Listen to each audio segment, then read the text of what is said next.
gold medal here in the Asian Games. Tingnan natin kung anong ginagawa nila dito, Seba. Kita mo, naka 2-3 na naman yung Koreans, oh. Philippines with its biggest lead, 26-15.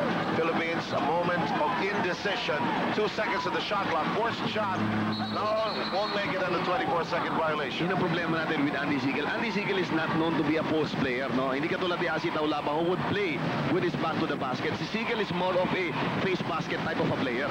Apparently, it's just 25-15. 2 points lang yung binigay ni Doton kanina. Yes, so still Juan Rivera, still perfect from the outside, nonetheless.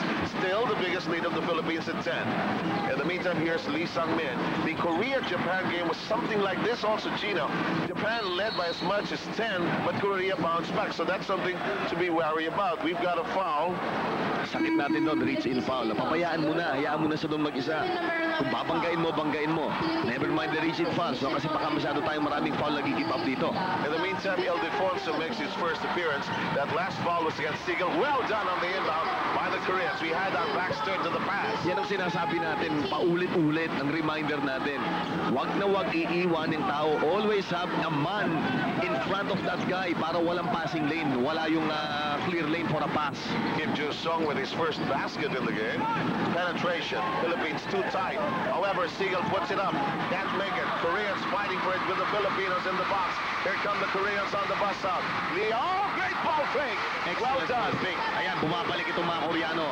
Ngayon, naging komportable sila because one mistake can lead to a bunch of baskets by the Koreans. And the Koreans with a 4-0 run. Lee Sang-min, number 14. Siyempre, nagiging liability ito si Andy Sigel sa loob. Walang ginagawa. Already with 8 points and a foul against the Philippines. Kita mo, dalawang beses natin sinubukang puntahan si Sigel pero walang nangyayari. Yun ang importante. Yun ang quick adjustments that I think Coach Jong Wichiko will make right now. And that is on Castillo. That last foul, and Castillo with his first of the game. Ewan ko kung ibibigay ng shooting foul yun. Hindi shooting foul yun because walang clear path to the basket.